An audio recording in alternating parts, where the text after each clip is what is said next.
Hello, everybody. Welcome to the BoardPro Governance Made Easy webinar today, titled Benchmarking Board Performance, 500 Reviews Later. My name's Sean McDonald, and I'll be your moderator for the next 45 minutes. And firstly, thank you for attending today. We appreciate the effort you've made to be here for our live event. And during the session, if you have any questions, please use the Q&A button at the bottom of your screen. We'll be answering these during our session and try to get through as many of these as we have time for. And finally, if you stay through till the end, which we hope you will do, and as is customary for our webinars, we have a special treat for you. By answering our 1-minute survey at the end of the webinar, you'll go into the draw to win a beautiful gift hamper worth over $400. Now, for those not too familiar with BoardPro, we are a board software provider, sometimes called a board portal. Now, for those who are not too familiar with BoardPro, we are a board software provider, sometimes called a board portal, that serve over 20,000 users around the world. We enable organizations to prepare for and run their board meetings more effectively and efficiently with clever software, less time, and deliver more impact and value for the organization. And as much as we are a board software provider, part of our wider mission is to make the fundamentals of governance free and easy to implement for all organizations, especially those with resource constraints. And how we do this is through these governance webinars, along with the many guides, templates, and white papers on our website. You'll find hundreds of documents, business documents, templates, white papers, and guides in our resource center. They are all free to download. So let me now introduce you to our expert panel for today, starting with Nicholas Barnett, who is the Executive Chairman of Board Benchmarking and InSync, a former Chairman of Ansvar Insurance and First Samuel, and a former Director of Mission Australia, along with being a former partner of KPMG. Nicholas has conducted in excess of 200 reviews and overseen another 300 board reviews, ranging from NAB in Australia to Red Hill Football Netball Club. So he's covered the gambit there. Welcome to you, Nicholas. Thank you. Richard Westlake leads one of New Zealand's most respected governance advisory businesses, Westlake Governance Limited, with the purpose of building into leading teams following a career that has spanned flying for the Royal Air Force, would you believe, merchant banking in New Zealand and Australia, and several senior leadership roles. He has more than 25 years practical experience as a board chair and director. As both chair and advisor, he has conducted more than 150 board evaluations over the last 15 years for a broad range of companies and organizations. Kia ora to you, sir. Kia ora koutou. Thank you, Sean. Nice to be here. Good to join you. Fantastic. Brett Herkt is our CEO and co-founder here at BoardPro. Brett's a serial entrepreneur, having built several high-growth businesses over the last 20 years. Brett created a $10 million exit value business and an ITC technology business recently, and persevered through to a modest exit on his first startup, and carried the lessons into BoardPro's burgeoning success. Brett brings tenacity, a strategic mindset, strong generalist business skills, and an enduring curiosity to the table. Welcome, Brett. You're welcome, everyone. So let me now hand over to the session, which I've been looking forward to all week. Nicholas, over to you. Well, thank you very much, Sean. And thank you for the introduction to BoardPro. I've got to know you and your team pretty well in recent times, and I've got to say I'm pretty impressed with what you do and all those free resources you have and your dedication to webinars. So a lot of people on these calls are going to be learning a lot from the other webinars. I certainly hope they learn a bit today from our webinar. So thank you very much. This is about board benchmarking, but why would you do a board review? Why would you do a board survey? And maybe we should ask all the people on the call, why are you listening today? Why is this of interest to you? And maybe feel free to put in the chat. But there are a lot of reasons. And because we do so many reviews, we talk to a lot of people about all sorts of different ways. Now, there's some organizations that the regulators or the stock exchange or APRA or these are the bigger organizations have to do things. Smaller organisations, less so, but there are still regulators saying that you should be doing things. But over the years, I think it's becoming more common practice, and because the spotlight is more on boards and organisations these days, with all the royal commissions going on, and the community expectations are increasing. So, if you're reviewing your board's, your CEO's performance, and you're saying to your CEO, make sure you're reviewing everyone else's performance, we want a good performance culture, then why wouldn't you review your board? And we say it starts at the top. And there is no doubt in our mind that if your board's setting a high bar, your CEO is likely to set the high bar, and the organisation to set a pretty high bar. If the board sets a lower bar for performance and oversight, in our opinion, your CEO's going to be less inclined to be setting a high bar, and same with the organisation. So it really is important.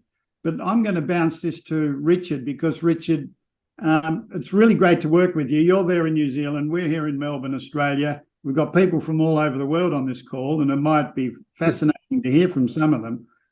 Hope we do. Hope you ask lots of questions out there, everybody, because you don't want to just hear from me, I can tell you that much. But Richard, what's your perspective on this? Why conduct a board? Nick, thank you. Look, I think it's a great question, but if I could reinforce what you were saying, yes, there are regulators, there are stock exchanges, and so on, who require it to be done. But for the smaller and the medium-sized organisations, I think your point is absolutely fundamental. It is about the tone from the top. It's demonstrating that learning culture. There's the classic sort of leadership adage that the lowest standard you set for yourself is the highest you can impose on others. And therefore, for a board to say we are going to do a regular self-assessment, self-review, reinforces that requirement for a learning, continuous improvement culture through the organisation. Secondly, I think as one of the chair's responsibilities, absolutely, if the chair doesn't take ownership of developing her or his board, building it up, and if you haven't got something to measure it, if you can't measure it, you're only practicing. Unless you're doing that, you're not providing that sort of fundamental leadership and growth path for the board, which in turn also helps the chair have those, let's call it the succession discussions, the positive ones. Here's where you're contributing if you're doing an individuals.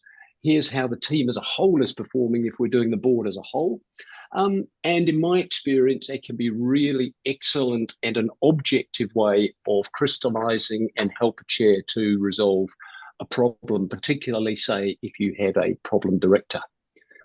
So, Nick, I think I've sort of conflated the whole question of whether we're talking whole of board or individual directors, but I think overall the philosophy remains the same. It's that continuous improvement, culture and tone from the top. Yeah.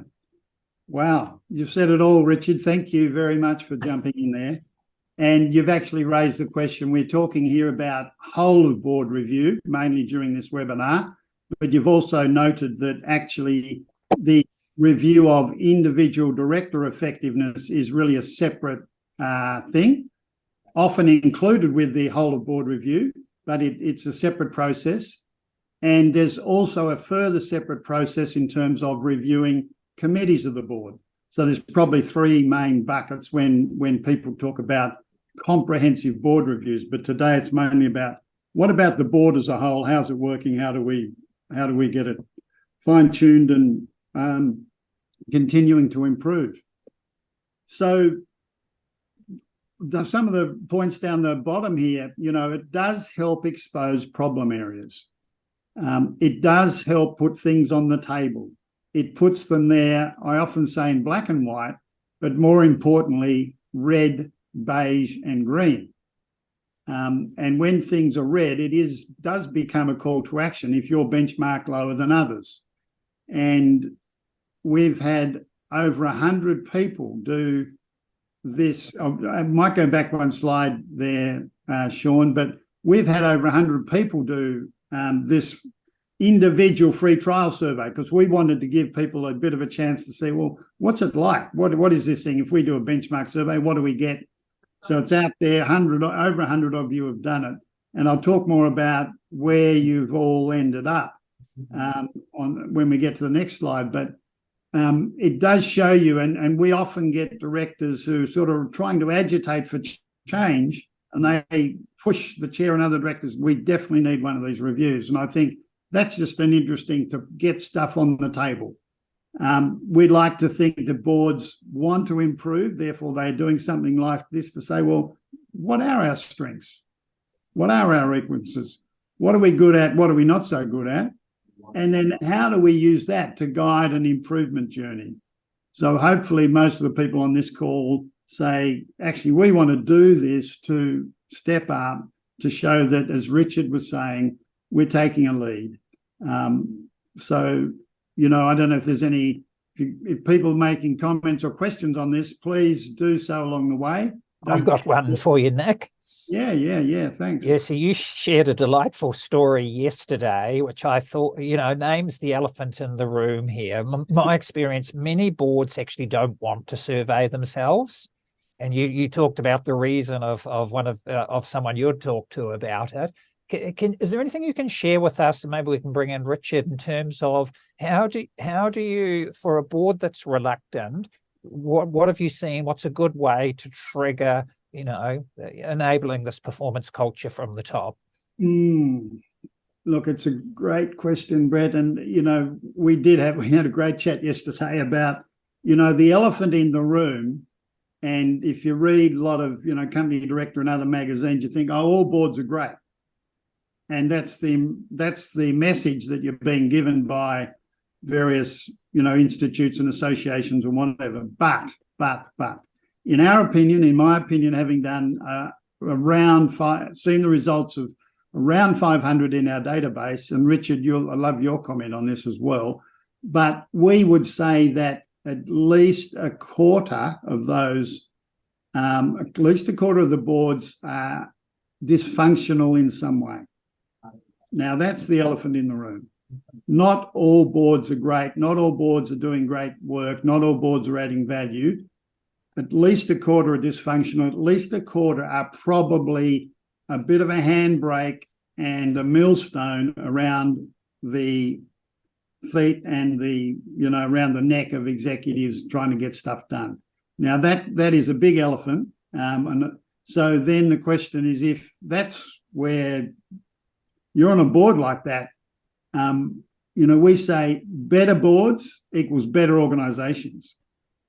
You're obliged to improve your board. For heaven's sake, why would you not make the effort and rally the troops to say, this is not good enough, we are better than this, our organisation deserves better, we need a review. And in our experience, it often takes an agitator, and potentially one agitator gets someone else on side or a couple on side, and to force the hand of the rest to say, okay, all right, we'll do a review. We think we're great, but let's do it and find out. Let's get an external party to do some sort of review. Richard, you'll have experience in this. What are your thoughts on Nick? Brett's? Thank you, Nick. And look, talking from experience, both with boards I'm on, boards I've chaired, and boards I work with in my advisory business, I think the thing to go back and remember is the board is there. When you have a board meeting, which is a very small part of your working year, you're there to make the most complex, nuanced decisions the organisation faces. How do you get the very best use out of that time? How do you make sure that the discussions you're having are helping to advance the cause, take you closer to your goals, to your objectives? So I think if a board is focused on how do we get the very best use out of our time, to me, it's almost a no-brainer that we would want to check how we're going, get a benchmarked view. How are we going, not just against our own thoughts, but against how other people are going? How are we genuinely adding value? And I think when you start to get to the responses, and Nick, this is where the value comes. It's the so what rather than the what. You know, if we all agree we're doing this really well and everything's in the green quadrant, well, that's fine. That's great. But let's keep doing what we're doing. If everything's in the red, well, similarly, and you'll remember, Nick, we just completed one where everything was absolutely in the red quadrant. It was actually a very easy discussion because, as I say to my customers, You know, this is you as board members telling me, it's not me telling you. This is your view that your board is dysfunctional, and they all accepted it. And it gave them a really good starting point for where do we go from here. The richest discussions I find, though, are in one of two other areas. One is when half of us think we're doing it well and half think we're doing badly. Look, let's unpack those particular questions or statements. And I think that's where your technology, Nick, is so good and clear at illustrating it.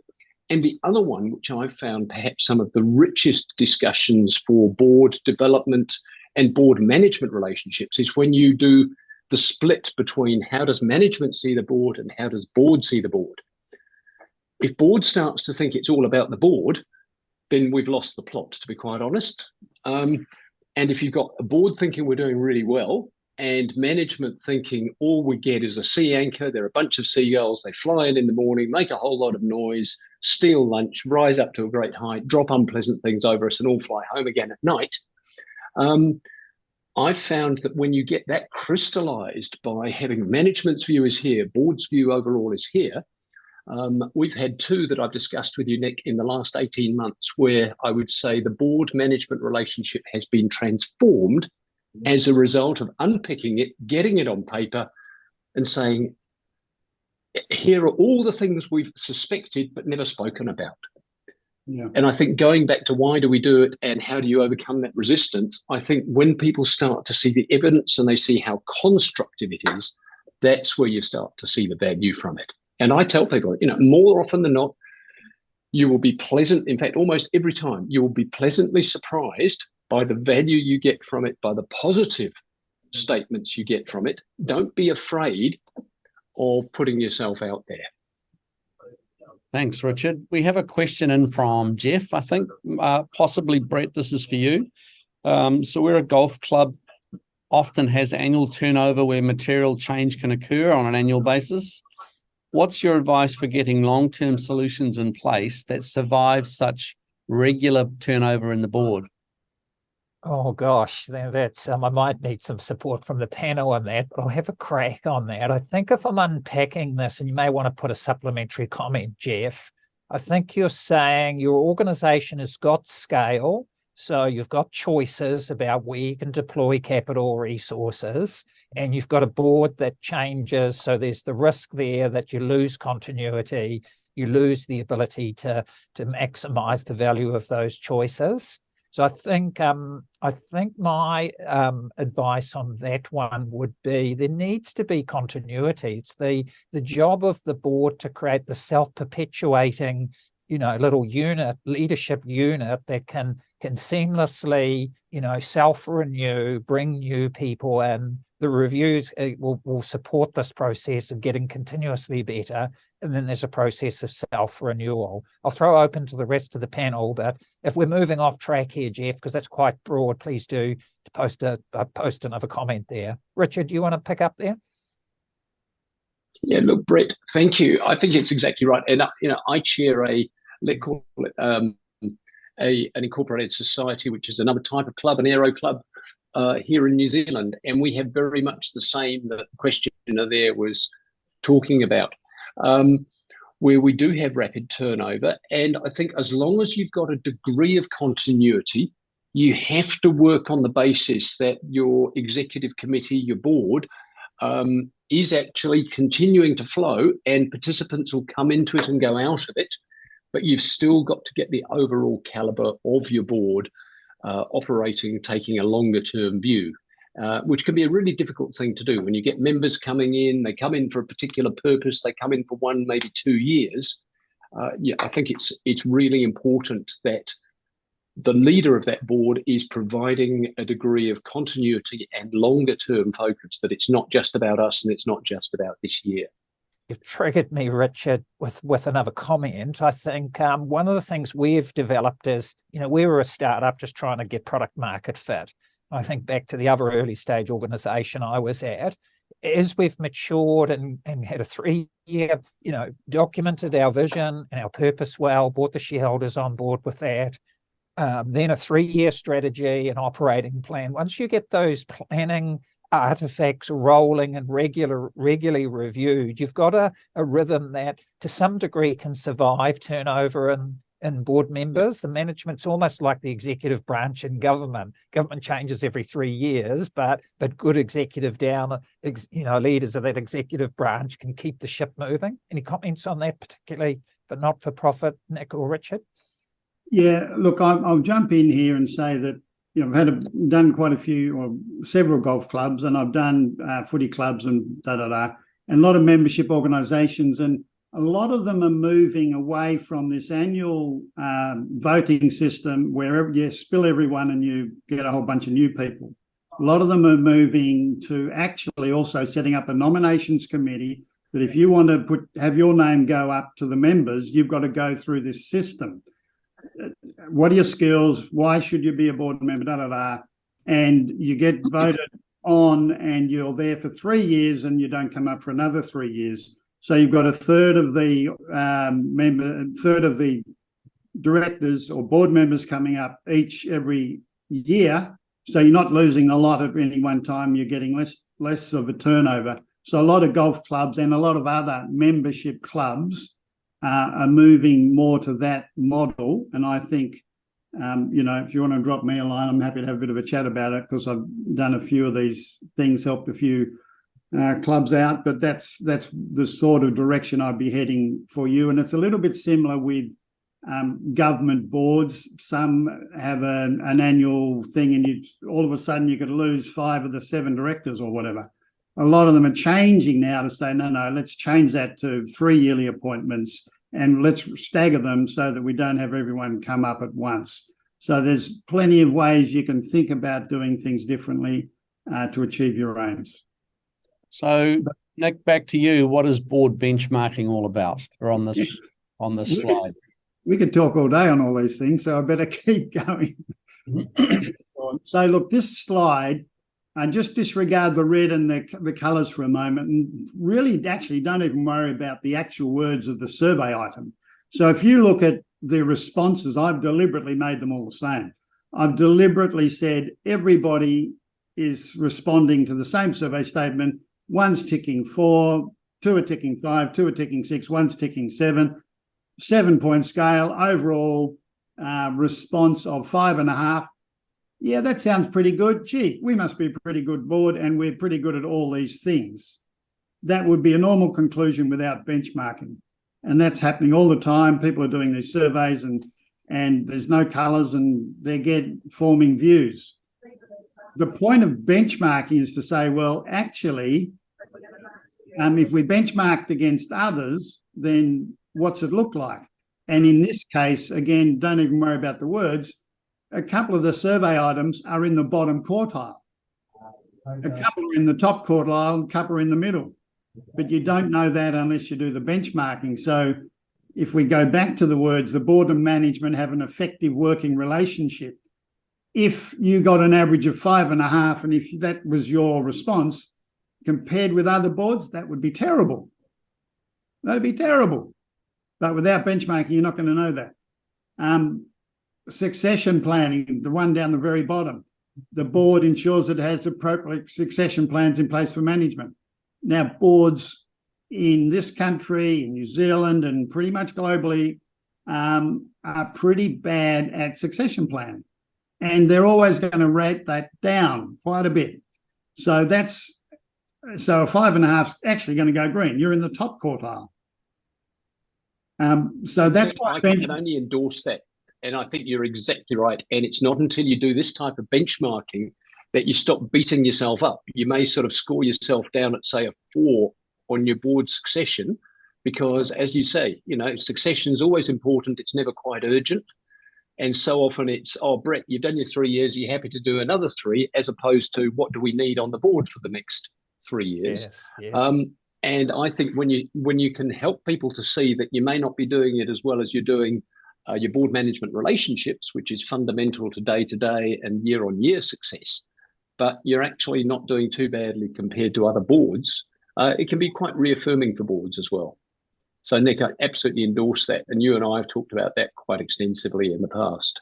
Yeah, no, thanks, Richard. And the other thing I'd say is that a lot of people that say, hey, yeah, we do benchmarking, they actually say, well, if you've got a score of sort of 5.75 or 6 and above, you must be great.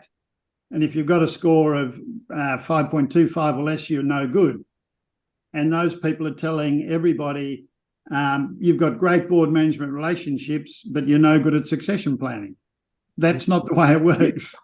So make sure if you do benchmarking, you do it, make sure somebody's got a decent black box who's done them, you know, and then there's a bit more sophistication than just what's our average score and is it high or is it low? Brett, you had a comment? I've got a question for you, Nick, that relates to a very good question from Des McGowan in the chat. And he's referring to smaller not-for-profits where there's a lack of board experience, I think he's referring to. How granulated is your benchmarking, Nick? Do you benchmark against everybody? Can you carve out, you know, like peers, small not-for-profits, for instance? Well, thanks, Des, for that question. And if we'd only had a dozen in the database, then we couldn't do that. But because we've got 500, and because I'm just going to guess 100 are pretty small, then we only benchmark small against small. And the big end of town said, please don't benchmark us against this little tiny golf club or footy club. Please benchmark us against the big end of town, which we can do.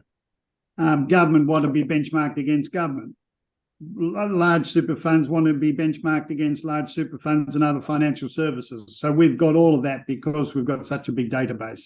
But really good question, really good question. Another question that's come in, because of a weak executive management structure and a new first-time CEO, the board is now getting involved in operational responsibilities. The corporate secretary is untrained and so is unable to properly advise the chair on how to move forward with a stronger governance approach. I am the internal auditor. Can I now intervene to help the audit committee assist the board in moving forward? That's a ripping question. A ripping question with lots of components.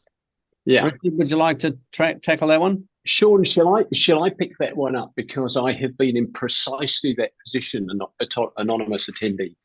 Right. And I think, again, it was some years ago, but had a very similar situation to what you just described. And I think one of the things that we ended up doing was a board self-assessment survey. Let's just establish where we're starting, because the beauty of doing that is we start to identify where we've got something to work from. And because it's us telling each other how we're going rather than some external person, it's much harder to ignore. And the beauty of doing some sort of benchmark survey to start with is it gives you a platform to work from. I'm not sort of pitching whichever model you choose to use, because there's a whole range of what's available, and Nick will talk a bit more about that, I expect, as well. But to start with something which is objective, you've got it in front of you, here's where we need to improve the most. I think for you as an internal auditor helping the audit committee, it's not you imposing, it's not you telling. If you've got something like what Nick is describing here, it's here's what we've told ourselves. Now, what does that mean for us? What's it telling us? Yeah. We have a question in from Venkata over this one. For board benchmarking, he's saying, what tool or software is available to do that? I'll leap in there immediately and give a blatant plug for Nick's tool, which I was just, very pleasantly surprised to see that they do an online version for $1,000 thereabouts. You can correct me, Nick. You can layer on services above that, in terms of the consultancy input, but I think every organization, above say $1 million or above the very small should be, that's a very small investment. So Nick's tool is a great option out of the gate. Awesome. Yeah, look, thanks, Brett. And I might just quickly cover both those questions. So board surveys, our price is actually, I think, $1,400 on our website.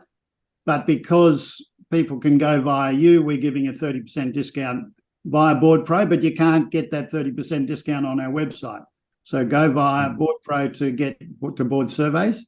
We do stuff at the bigger end of town under a different brand called Board Benchmarking.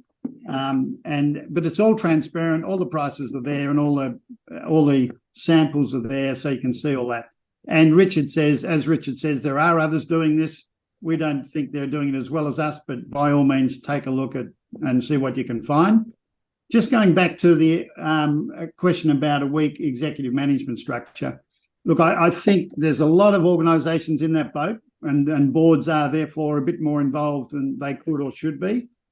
But I think we go back to the very fundamental question about what's the board's responsibility. And the first one, and one of the biggest and one of the most important, and Richard's big on this as well, get the best CEO and you can, and make sure you develop and support and encourage and do all you can. So if you got a first-time CEO, what sort of mentoring, what sort of coaching, what sort of help are they getting? Because if that's the best CEO you can find, you better absolutely give them all the support you can. Don't do all the stuff for them. Don't have your snouts in the trough. Back off, elevate, help, lift. Really important part of it's the NIFO principle, isn't it? Noses in, fingers out. Yeah, very good. But there will be stages in a board's life where you need to be a bit more involved when you've just changed CEO or you're just bedding in a new one or other things. But I totally agree, Richard, and I think we've made the point. So, Nick, where is your board at? Where's your board at? So this is all about benchmarking. So this will tell you where your board's at. And 100 people have done the free trial survey. It's on our website. It's on BoardPro, obviously, because that's where everyone came in from. And 100 people, I reckon less than a quarter, are actually got a report back saying if your survey responses, if the rest of your directors responded in the same way, your board's pretty good. You've less than half are in the middle. So if all the board responded in the same way as you're in the middle. Unfortunately, I'm going to have to tell our audience that most or a higher proportion than a quarter are actually in the red. And some are right down the very bottom. So if you've, been fair dinkum about your response, and if other directors also agreed with that, you'd be looking pretty bad. But as Richard said, having that in a report saying, "Whoa, are we that bad?" might be the best way to start your next discussion. I'm hesitant, but I'm going to do this. Those beautiful 100 people also gave a whole lot of comments. And this gets back to there are problematic boards out there that need help. And we had a little area for suggestions. So 70 or 80 people wrote suggestions. I'm not going to mention names, addresses, and phone numbers of people, but I'm just going to read a couple out. And they are right across the gambit of, hey, here's my suggestion for improvement. Somebody wrote, "Where do I begin?" and put about 6 exclamation marks. So I think there's a problem there, right? Sorry, excuse me laughing. I just find there's a little. The next one, a chair who is not arrogant, misogynistic, and controlling would be great. So youch, youch, youch. And another one, we need to change the chair. Youch. But maybe that's true. But maybe, so how are you going to do that? How are you going to bring that to the table? Better diversity of directors is needed. We need to find members who are more relevant to our organisation.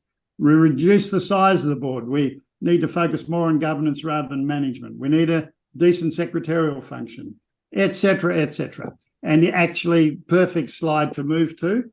So here's the most important areas of board performance. They're not just 2 things or 3 things. You can't just say, get the right people around the table and have a good relationship with the CEO. No, that won't get you there. Because if board role clarity is all about a board's keeping the noses out of the trough, and do they know their role, or they're getting too involved in management? Board composition and renewal, fundamental. Wrong people on the board, wrong way of getting them there, wrong chair and all that, that's going to be a problem. We've talked about chair leadership. And each of these things around dynamics, relationships, fundamental. Anything going wrong here will blow up the system. Information management, meeting management. And then over on the other side, you can do all that stuff. Well, I call that hygiene.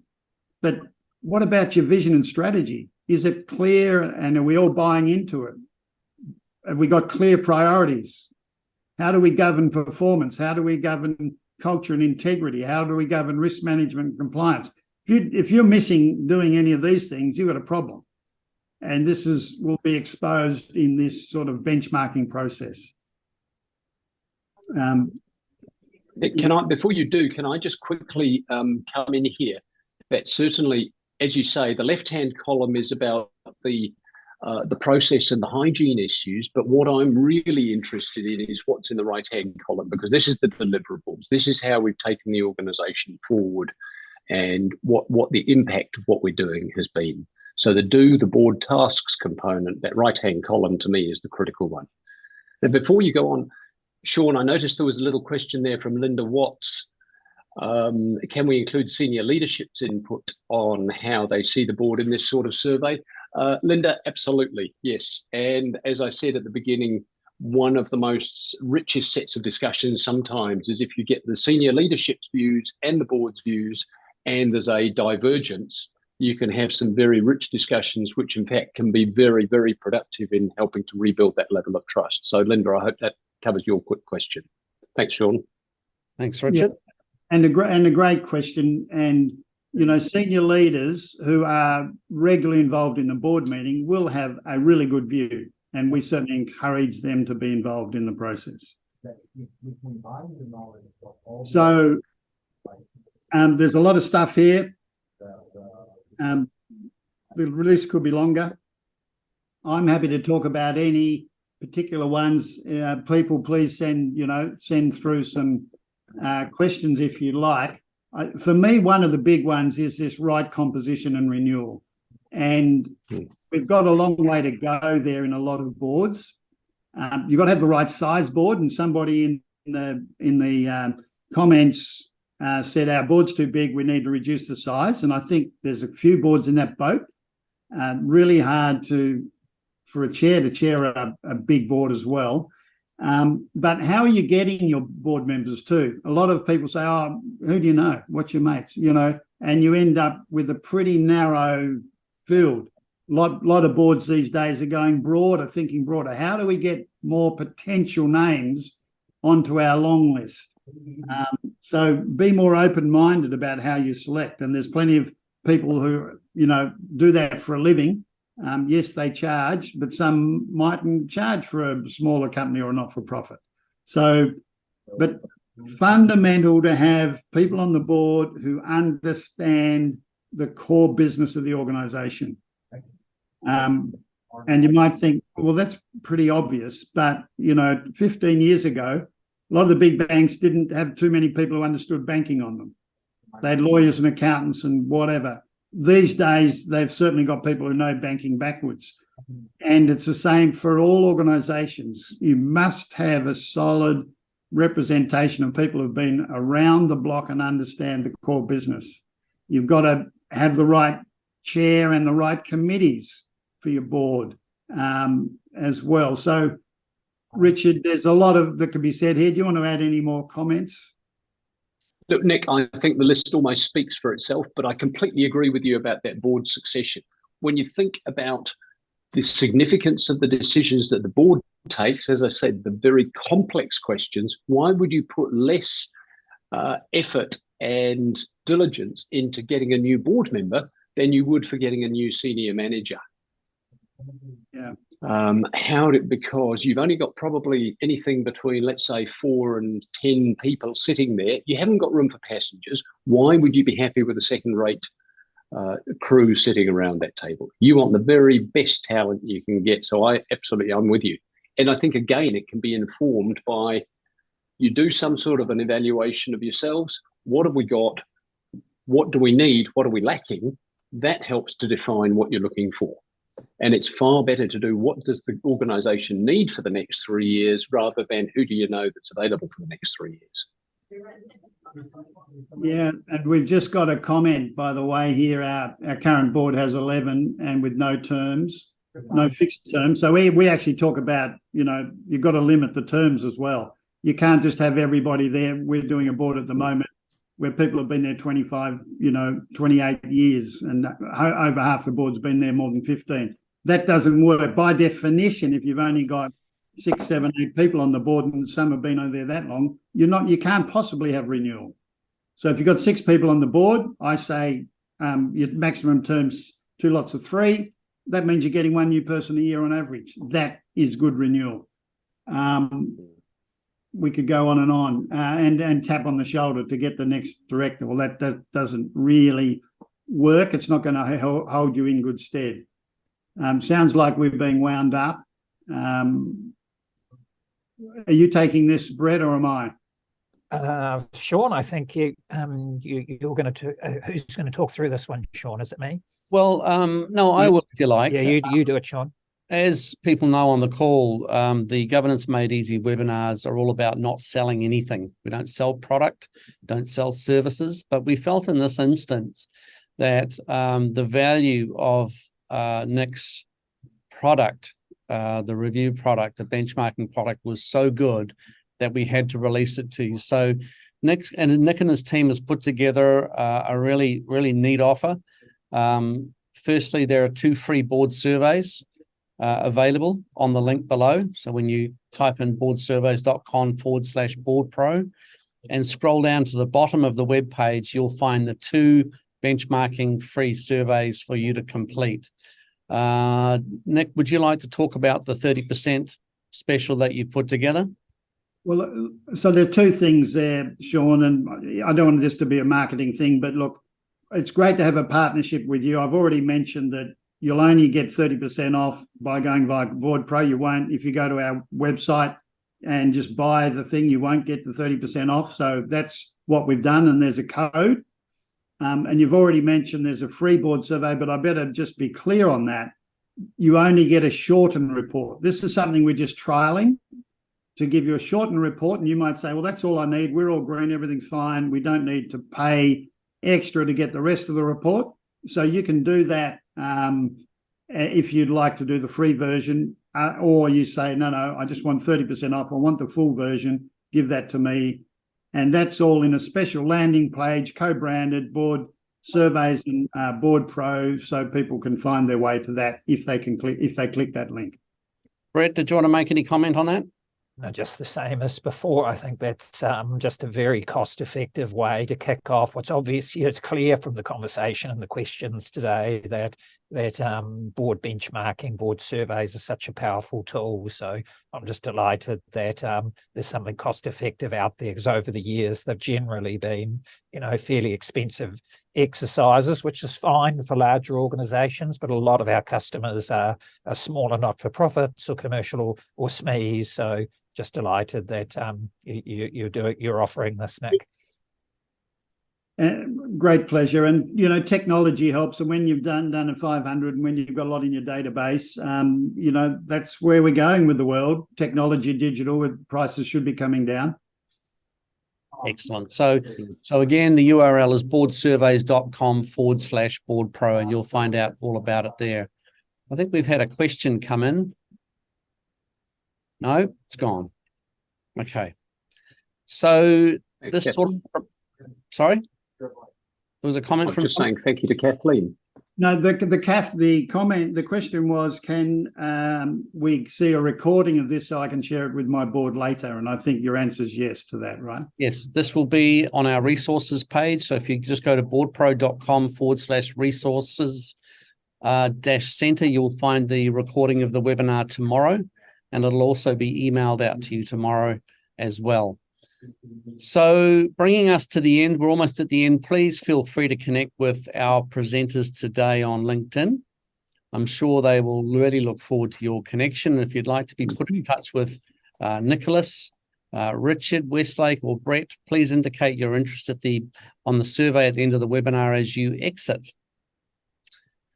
Now, we have some fantastic webinars coming up over the next fortnight or two. The next one in our schedule is Mergers and Acquisitions, How to Improve the Likelihood of Success.